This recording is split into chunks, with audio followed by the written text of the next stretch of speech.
Hi, this is Eric Prystowsky, and welcome to another episode of EP on EP. What a delight it is to have our new president of the Heart Rhythm Society, Dr. Fred Kusumoto, with us, who is professor of medicine at Mayo Clinic.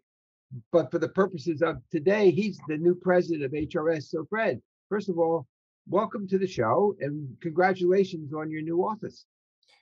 Eric, thank you so much for that kind introduction. But as HRS is a community, and while I'm sort of the face of HRS for this year, it's really the entire community of heart rhythm providers who really, do this, and we build on the shoulders of giants and continue to go forward. But thank you so much. Well, you're very kind and humble to say that, but I want to promise you one thing. If somebody calls me and says, hey, Eric, you were once president, and I don't like what's going on, I'm going to say, well, I know just who you should call. So. And isn't that the strength of HRS, right? Is because it is such a small and intimate community that is really well connected. And I do think that that's the vital strength of HRS is that, you can do that. And you can say to whoever contacts you, let's say it's David Cann, I'm saying, go talk to Fred about this, and then send him my way, and then we'll go forth. And that really is that intimacy, that nimbleness is really what makes us a really wonderful organization that I certainly am proud to be the leader of for this year. Well, we're happy to have you. Now, it's a great segue. You made my life very easy with your segue, because I know I've spoken to you in the past, and one of your passions that you're going to, I think, bleed into the year of HRS presidency is this whole concept of getting together, linking. And I know you have some new ideas on that. So why don't you tell us about what your plans are for the year as far as that's concerned? Yeah, Eric, this is a passion of mine. I've always thought of the EP social network, right? I mean, we think about the Facebooks and the Twitters that have sort of the bad reputations here at this point, but because HRS has allowed for this really tight connections between members, really great ideas get transferred fast. And so it's not like the old days where beta blockers were used after an MI in 10%, 20%, 30%, et cetera, in a really slow pace. As you know, in EP, great ideas really come together quickly and get disseminated quickly. And I think HRS is a vital part of that and can help leverage that to, in fact, make it better. And how are we going to do that? Potentially looking at ways to really enhance these communities. And now that we're getting out of this COVID, right, where we've gotten a little bit used to Zoom, it's just unfortunate where we have pajama bottoms and tie tops. But it's helpful there, right? We don't want to go back to just doing in person. We want to have this merging of both digital and in-person experiences to then, in the end, what are all these for? To really develop these strong ties that are long lasting, that the meeting that you have now will then continue for many, many years. Well, that's a great concept, and I'm delighted you're going to be doing it. So let's actually see how it's going to play out this year, and then I'm going to ask you about some things that I know you have planned for coming through in next year. Let's take the meeting this year that's going to be in person, and I'm very proud of HRS. I've spent a whole year being on many meetings on the screen that you and I are currently on, and HRS was prescient in pushing the meeting back far enough that I know Boston's opened up, and HRS is planning a really kind of a combo meeting. Why don't you just succinctly tell us what the highlights are you see coming up for our meeting in Boston? Yeah, Eric, you're absolutely right. I mean, very, very exciting with the progress that we have made with regards to COVID to allow gathering. I mean, this will be the first major medical meeting where people are actually going to be able to get together and really interact in person. But also what's neat, Andrew Cron and Jody Hurwitz have put together a phenomenal program that really combines both the strengths of in-person interaction, but also with virtual stuff. I've already seen some of the virtual interaction. It's really exciting. So that, we've all done chats and this sort of thing, but think about trying to up our game with ways that virtual viewers can actually interact with other people, both real and who are at the conference attending in person, but also virtually. But having said all of that, the in-person experience in Boston is going to be incredible. I have seen a lot of the work that is there. It's going to now be in shorter snippets. So, the 90-minute format was nice that the HRS had allowed for a deep dive into a lot of things, but in a lot of cases that was quite long. And so these are going to be 60-minute sessions with an absolute focus on interaction. And so that's the key. It's exchange of ideas. It's not the talking head up at the front, really, kind of giving their lecture, et cetera, and then having absolutely no feedback and interaction. It really is emphasizing the interaction between members of the audience. So it really isn't an us versus them type of thing. It's an all of us interacting together. So those sorts of formats, I'm very excited about the program that Andrew and Jody put together. So one of the things that I thought was the one valuable thing that came out of this was the ability to allow our colleagues around the world who may not have even forget COVID, just have financial and limiting ways to make it to the meeting. Are you planning to have live?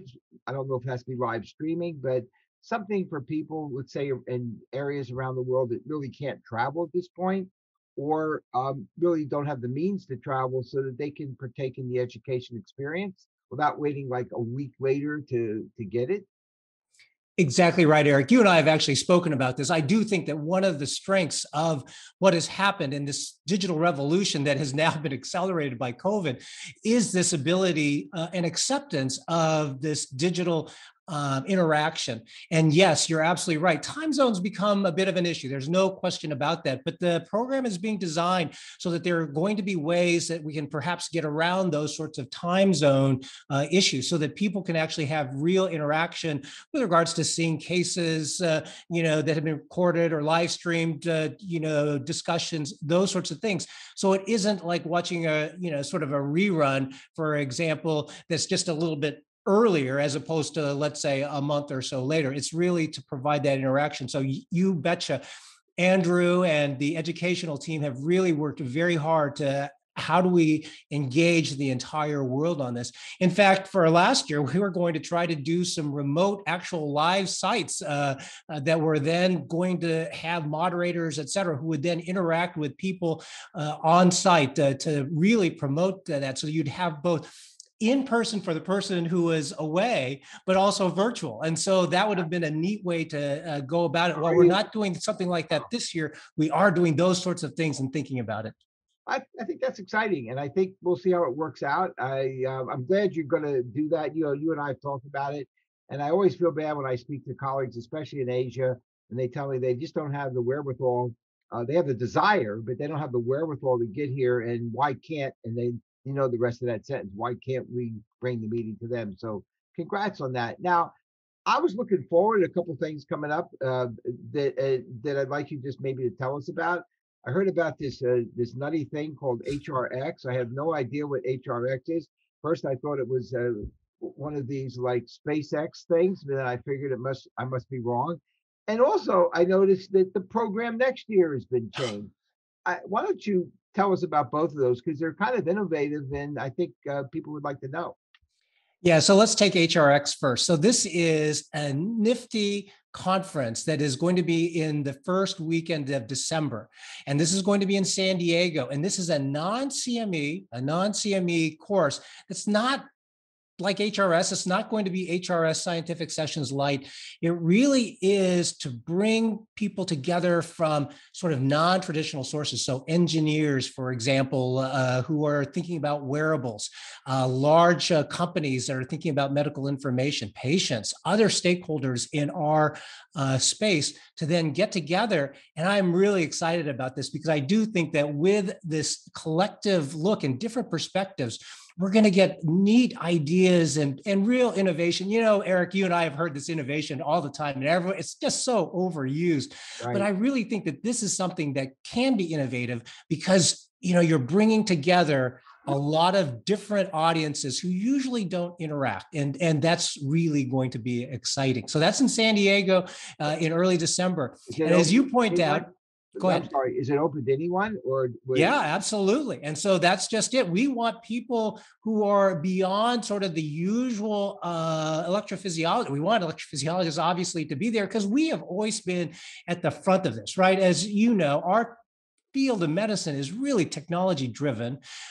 People who are attracted to EP generally are thinking forward, and sort of what is sort of the next step. And so we think that by doing this, by combining sort of this natural curiosity that all electrophysiologists have, but then also bringing in other views, and anybody who wants to come can come. As I say, engineers from private industry who might be involved in something that is even non-medical, but to talk about ideas and to think about how can we use information, for example, and transfer that back and forth. How can we do it in a safe way so that, for example, we don't have to worry about a hack like has happened, in colonial pipelines and things like that. What can we do? So those are the kinds of things, the perspectives that different people, non-electrophysiologists, will be able to bring to this sort of conference, and for us really to talk, and then ultimately, right, for the best care for patients. I think that that's absolutely vital.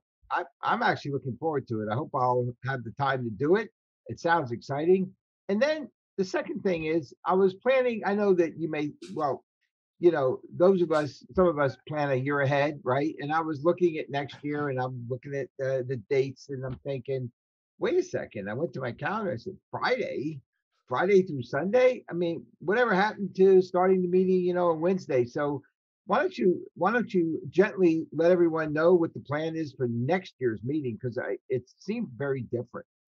Yeah, so you're right, Eric. And so there has been an intentional effort and design over many years. As you know, these meetings are designed and planned for many, many years to really go to something that wraps around the weekend. And why do that? That allows more people access to the meeting.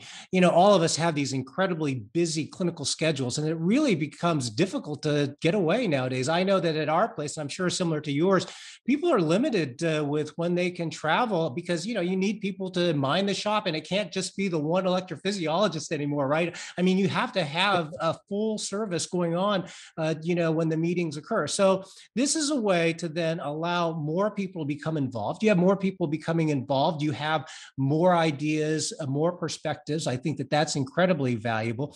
Having it be Friday, Saturday, and Sunday, again, more concentrated. So I want to emphasize to your audience that this doesn't mean that there's less stuff. The material amount is the same, but the point is that since you now can leverage digital ways to then package this, you can now go to everything. I think you and I had this discussion about HRS science last year. This was one of the first times where actually people could go to all the late breaking sessions, right? Because you didn't have competing things. And so that is incredibly valuable. And that's the kind of thing that we have to learn from COVID that was kind of going on, in stepwise manner, but now accelerated. Let's take and leverage these new ideas and these new lessons we have learned so that we can provide a better educational experience. I think that's great.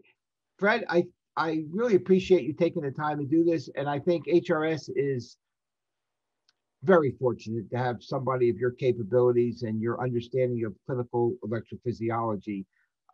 This is a year where we need somebody who understands the bedside, understands the lab, and I feel terrific that you're going to be the one who's going to see us through this year. I look forward to seeing you in Boston, and thank you so much for taking the time to do this. Absolutely. Thank you, Eric, for having me. And I really appreciate the kind words. And I'll certainly, it won't be for lack of caring or trying. That's for sure. Thank you. Sure.